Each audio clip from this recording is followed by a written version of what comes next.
దీప్ త్రివేది గారి నేనే మనసును పార్ట్ 6 16th చాప్టర్ సృజనాత్మకత. సృజనాత్మకత అంటే ఏమిటి? సృజనాత్మకత అనేది మన మనసు కొత్త ఆలోచనలు, మార్గాలు, పరిష్కారాలు ఉత్పత్తి చేయగల సామర్థ్యం. ఇది సమస్య పరిష్కారం, కళ, వ్యక్తిగత అభివృద్ధి మరియు జీవన సంతోషం కోసం అవసరం. మనసు మరియు సృజనాత్మకత. మనసు నిరోధం లేని స్వేచ్ఛతో ఆలోచించే శక్తి ఉన్నప్పుడు సృజనాత్మకత అనేది పెరుగుతుంది. ప్రతికూల ఆలోచనలు, భయాలు, ఆకాంక్షలు సృజనాత్మకతను తిరస్కరిస్తాయి. శాంతమైన, స్థిరమైన మనసు నూతన ఆలోచనలకు అవకాశాన్ని ఇస్తుంది. సృజనాత్మకతను పెంపొందించడం. ఆలస్యం అంటే ఏదైనా తొందరపడకుండా నిదానంగా ఉండటం. ధ్యానం, వాక్చాతుర్యం ద్వారా మనసును శాంతిపరచడం. ప్రతి సమస్యను వేరే కోణంలో చూసి పరిష్కారం కనుగొనడం. కేవలం పుస్తకంలో చదవడం మాత్రమే కాదు, ప్రత్యక్ష అనుభవాలు, పరిశీలన, ప్రయోగం ద్వారా కొత్త ఆలోచనను అభివృద్ధి చేయడం. సృజనాత్మకత మరియు వ్యక్తిత్వం. సృజనాత్మకత వ్యక్తిత్వానికి ఆకర్షణ, విశ్వాసం, సమస్యలలో స్థిరత్వం ఇస్తుంది. ఇది మన కౌశల్యం, ఆత్మవిశ్వాసం, వ్యక్తిగత శాంతి కోసం అవసరం. ప్రాక్టికల్ సూచనలు.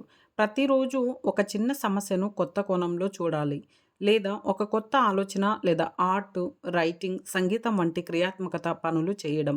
ధ్యానం, ప్రకృతి పరిశీలన, శ్రద్ధాపూర్వక దృష్టి సృజనాత్మకతను పెంపొందిస్తాయి.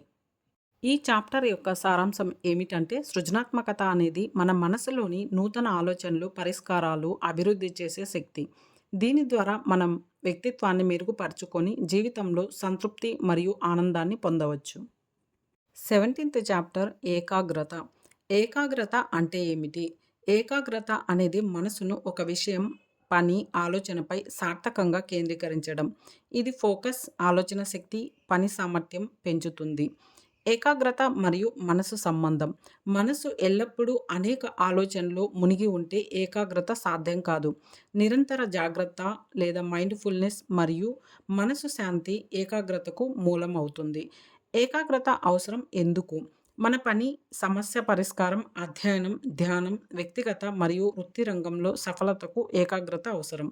ఏకాగ్రత లేనప్పుడు మనం చిన్న చిన్న విషయాలకు కూడా బాధింపబడతాం. దృష్టి అనేది తొలగిపోతుంది. ఏకాగ్రతను పెంపొందించటం. ప్రతిరోజు ధ్యానం, శ్వాసపై కేంద్రీకరణ, ఒక పని కంప్లీట్గా పూర్తి చేయడం, చిన్న విషయాలపై పూర్తిగా దృష్టి పెట్టడం, తర్వాత పెద్ద విషయాల్లో ఏకాగ్రత సాధించడం. విపరీత ఉత్కంఠ, కోపం, భయం తగ్గినప్పుడు ఏకాగ్రత స్వయంగా పెరుగుతుంది.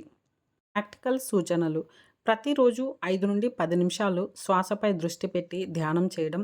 ఒక చిన్న పని చేసినప్పుడు పూర్తిగా ఆ పని మీద దృష్టి పెట్టడం. ప్రతికూల ఆలోచనలు వచ్చినప్పుడు నేను ఈ ఆలోచనను గమనిస్తున్నాను అని అవగాహనతో చేయడం. ఈ చాప్టర్ యొక్క సారాంశం ఏమిటంటే, ఏకాగ్రత అనేది మనసు ఒక క్షణం ఒక విషయం మీద పూర్తిగా కేంద్రీకరించడం. దీని ద్వారా మనం సమస్యలను సులభంగా పరిష్కరించి వ్యక్తిగత మరియు వృత్తి సఫలతను పొందవచ్చు. 18th చాప్టర్ మీ ఆశయాలను పరిమితం చేయండి. ఆశయం అంటే ఏమిటి? ఆశయం అనేది మన కోరికలు, తృప్తి కోసం చేసే ప్రయత్నాలు. అవసరం కంటే ఎక్కువ కోరికలు మనసులో అసంతృప్తి, ఆందోళన, బాధను సృష్టిస్తాయి. ఆశయాలను పరిమితం చేయడం ఎందుకు అవసరం? అసాధ్యమైన కోరికలు మన శాంతి, ఆత్మస్థైర్యం, సంతృప్తిని నాశనం చేస్తాయి. అవసరాలకు మించి కోరికలు పెరిగితే మన మనసు ఎల్లప్పుడూ తృప్తి లేకుండా అసహనంతో ఉంటుంది. మనసు మరియు కోరికల నియంత్రణ. మనసులోని కోరికలను అవగాహనతో గమనించడం మొదటి దశ. ఈ కోరిక అవసరమా అని ప్రశ్నించడం, అవసరం కంటే ఎక్కువ కోరికలను తగ్గించుకోవడం. ప్రాక్టికల్ మార్గాలు. రోజువారీ జీవితంలో తక్కువ కోరికలు, తక్కువ ఆశలు పెట్టుకోవడం, భౌతిక, మానసిక, సామాజిక కోరికలను నియంత్రించుకోవడం, శాంతి, సంతోషం మరియు స్థిరత్వం కోసం మన జీవితంలో వాస్తవ అవసరాలు మాత్రమే ఉంచుకోవడం. ఫలితాలు. కోరికలను పరిమితం చేస్తే మనసు శాంతిగా, స్థిరంగా, సంతోషంగా ఉంటుంది. ఇది వ్యక్తిత్వానికి స్థిరత్వం, ఏకాగ్రత, సృజనాత్మకత వంటి లక్షణాలను పెంపొందిస్తుంది. ఈ చాప్టర్ యొక్క సారాంశం ఏమిటంటే, మనసులోని కోరికలను పరిమితం చేయడం ద్వారా మనం అసంతృప్తి, బాధల నుండి విముక్తి పొందవచ్చు. స్థిరమైన ఆనందం, శాంతి, సఫలత పొందవచ్చు. Thank you. నెక్స్ట్ వీడియోలో మళ్ళీ కలుద్దాం. Like and subscribe.